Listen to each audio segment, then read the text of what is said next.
ټولو ته سلامونه، هیله ده ښه وئ، په خیر وئ. نن مې وغوښتل چې په یو نوي ولاګ کې تاسو سره مخامخ شم او خبرې سره وکړو. د دفتر نه په رخصتېدو د کابل ښار قلعه فتح الله له سیمې د شاهنو په لور روان وم. غوښتل مې د کابل ښار ژمنۍ ننداره در باندې وکړم او تر څو احساس کړئ چې کابل کې څنګه هوا ده.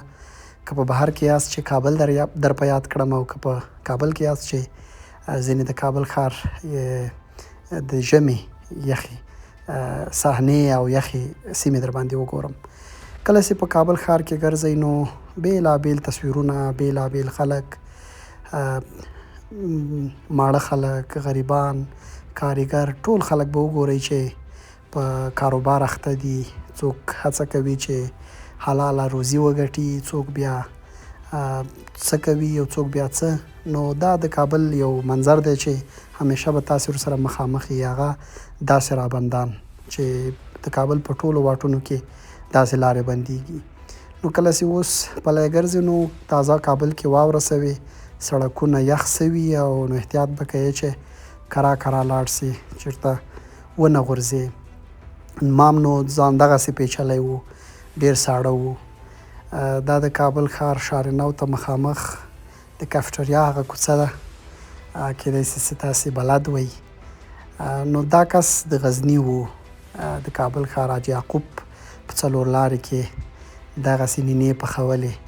ومې پوښت روزګار دې څه دی؟ د ویل چې د ورځې 1.5 افغانۍ پیدا کوي. نو ژوند دی، نو چاته خدای پاک څنګه رسوي او چاته څنګه، خو تر ټولو مهمه دا ده چې انسان باید خپلې هڅې وکړي او خواري وکړي. دا د شیرپور هغه نوی سړک دی چې تازه رغېدلی، یو ښه صحنه لري، یو ښه ویو لري.